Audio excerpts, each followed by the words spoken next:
Well, hello, Internet. Today I'm going to show you how ridiculously easy it is to make bagels at home whenever you'd like them. So I have a lot to do, so let's start cooking.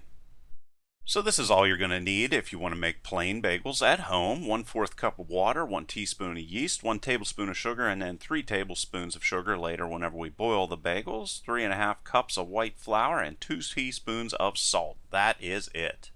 You're going to get yourself 1 teaspoon of quick rise yeast, and you're going to throw that in a container that can hold at least 1 1/4 cups of water. Then you get yourself 1 tablespoon of sugar and dump that in as well, and then put in 1 1/4 cups of water and stir that up and let it sit for about 10 minutes. And now inside of a food processor, to save ourselves an enormous amount of time, we're going to be adding some white flour. Precisely, we're going to add 3 1/2 cups of white flour, and then we're going to be getting ourselves some regular old granulated salt. We're going to be adding 1 teaspoon of salt to this mixture. And as you can see, our yeast mixture is real nice and frothy. That's exactly the way we're going to want it. We're going to want to turn our blender on high, and then we're going to slowly add in our yeast water mixture. And in the summer months, we normally add 1 1/4 cups of the water, and in the winter months, we tend to add 1 1/2 cups of water. So we'll just adjust, just depending upon what's going on. Of course, you might have to wipe down the inside of the blender every once in a while to make sure it's consistent. And it's winter when I'm making this, so I'm going to add in another 1/4 cup of just regular old warm water. Don't add yeast to it or anything. And then as we're blending, you're going to see that it eventually starts to form a ball. That's when you know it's pretty much done.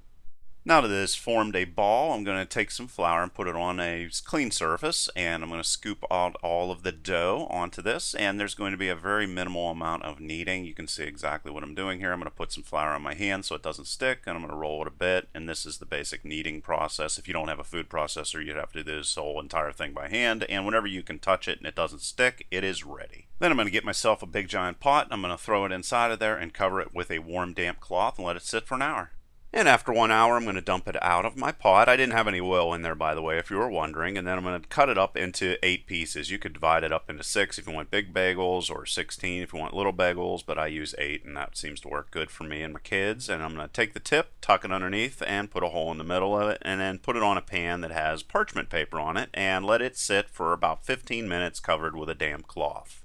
And now while those bagels are let to rise, I'm going to bring a pot of water to a boil. Then I'm going to add 3 tablespoons of sugar, and then I'm going to stir it until all of that sugar dissolves. Then I'm going to take my bagels, and I normally cook 2 at a time. I'm going to throw those in there, and I'm going to let them poach for 30 seconds per side. And then I'm going to flip them, and then I'm going to take them out and put them on parchment paper again.